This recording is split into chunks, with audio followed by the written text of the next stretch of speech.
ओम श्री परमात्मने नमः। यथार्थ गीता अध्याय 6 श्लोक 23 और 24। तम विद्याद दुख संयोग वियोगम योग सच्चितम स निश्चयेन योक्तव्यो योग अनिर्विण्णं चेतसा।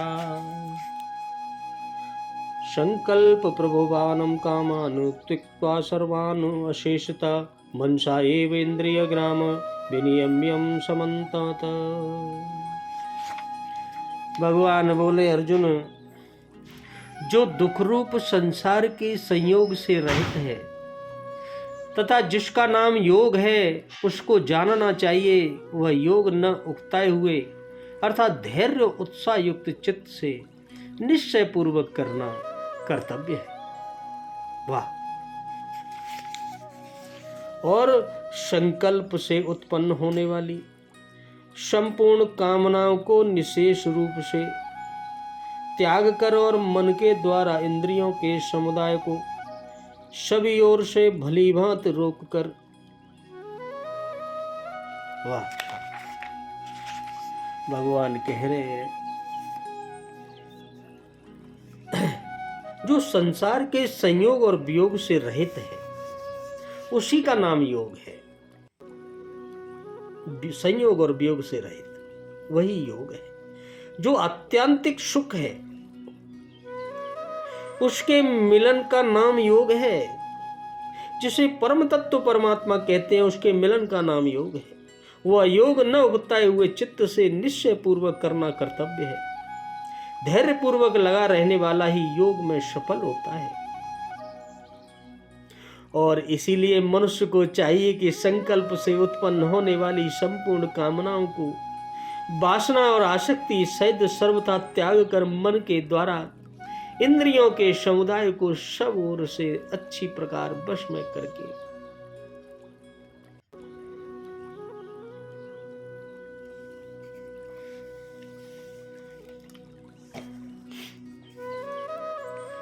दुख रूप संसार के संयोग से रहित स्थिति क्या है? क्या उस स्थिति को प्राप्त योगी सदा ध्यान अवस्था में ही स्थित रहता है? उसके शरीर इंद्रिय और अंतःकरण का द्वारा संसार का कार्य नहीं होता। दुख रूप संसार से सदा के लिए संबंध विच्छेद हो जाना ही उसके संयोग से रहित हो जाना है। उस स्थिति में योगी के शरीर इंद्रिय और मन द्वारा चलना फिरना देखना सुनना या मनन और निश्चय करना आदि कार्य होते ही नहीं हो, ऐसी बात नहीं है। उसके शरीर इंद्रिय मन और बुद्धि सभी से प्रारब्ध अनुसार समस्त कर्म होते हैं, परंतु उसके ज्ञान में एकमात्र परमात्मा के सिवा अन्य कुछ भी नहीं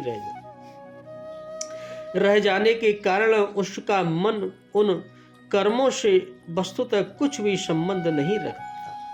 उसकी यह स्थिति ध्यान काल में और व्युत्थान काल में सदा एक सी रहती है।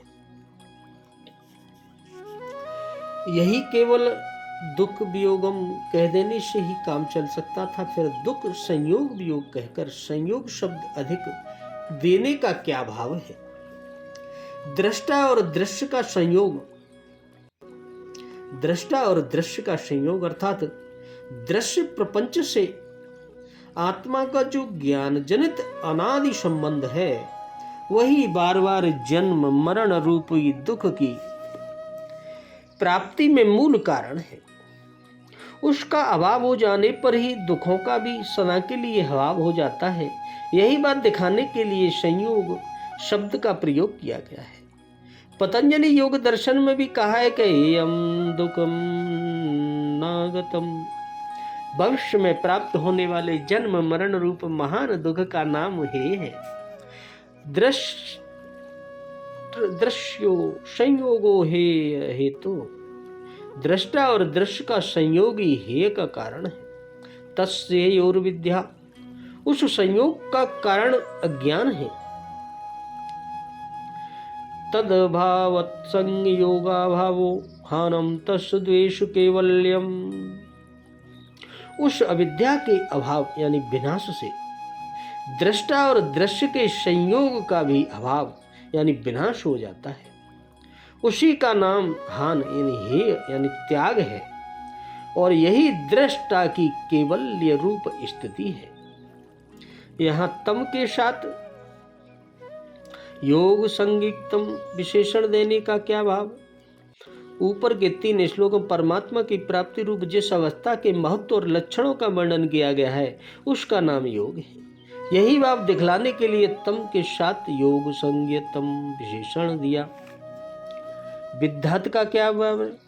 विद्यात का यह अभिप्राय है कि यत्रो परमे चित्तम से लेकर यहाँ तक जिस स्थिति का वर्णन किया गया है उससे प्राप्त करने के लिए सिद्ध महात्मा पुरुषों के पास जाकर एवं शास्त्र का अभ्यास करके उसके स्वरूप, महत्व और साधना की विधि को भली भांति जानना चाहिए।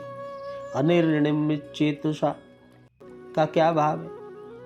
साधन का फल प्रत्यक्ष न होने के कारण थोड़ा सा साधन करने के बाद मन में ऐसा भाव आया करता है कि न जाने यह काम कब तक पूरा होगा, मुझसे हो सकेगा या नहीं। उसी का नाम निर्विण्यता अर्थात साधन में ऊब जाना है। ऐसे भाव से रहित जो धैर्य और उत्साह युक्त चित्त है उसे अनिर्विण्य चित्त कहते हैं।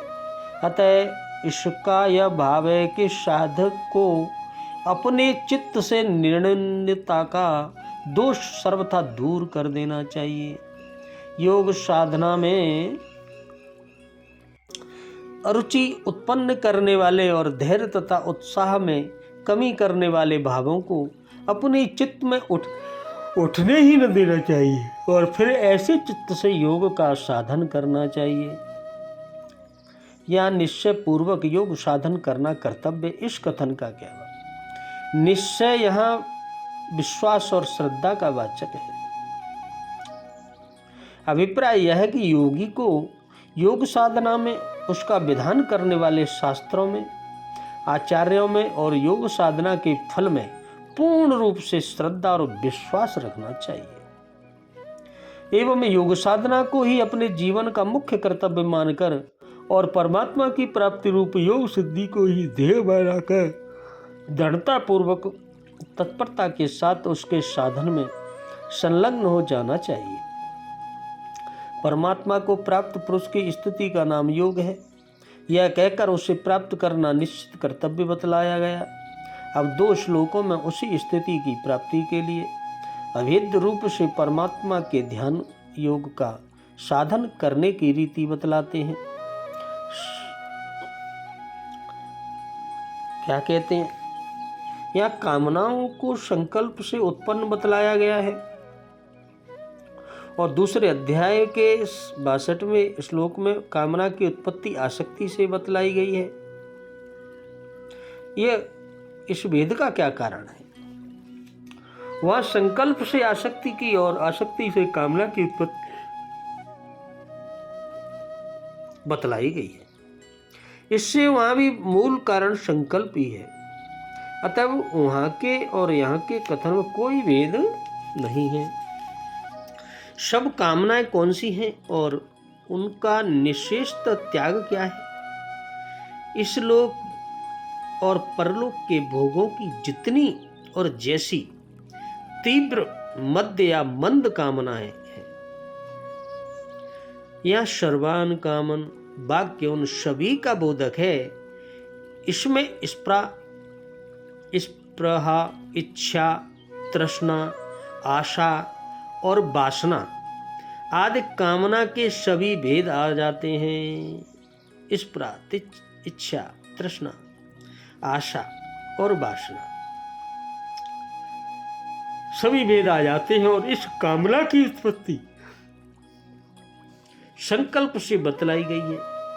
इसलिए आसक्ति भी इसी के अंतर्गत आ जाती है, यानी संकल्प से शुरू होता है। संपूर्ण कामनाओं के निशेष रूप से त्याग का अर्थ है किसी भी भोग में किसी प्रकार से भी जरा भी वासना, आसक्ति, स्पृहा, इच्छा, लालसा, आशा या तृष्णा न रहने देना। किसी भी भोग में कुछ नहीं रहना चाहिए इनमें से। बर्तन में से घी निकालने लेने पर भी जैसे उसमें घी की चिकनाहट शेष रह जाती है, अथवा डिबिया में से कपूर, केसर या कस्तूरी निकाल लेने पर भी जैसे उसमें उसकी गंध रह जाती है, वैसे ही कामनाओं का त्याग कर देने पर भी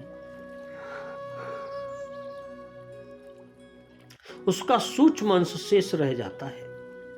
उस शेष बचे हुए सूक्ष्म अंश का भी त्याग कर देना कामना का निशेषता त्यागना त्याग है। मन के द्वारा इंद्रिय समुदाय को भलीभांति रोकने का क्या अर्थ है?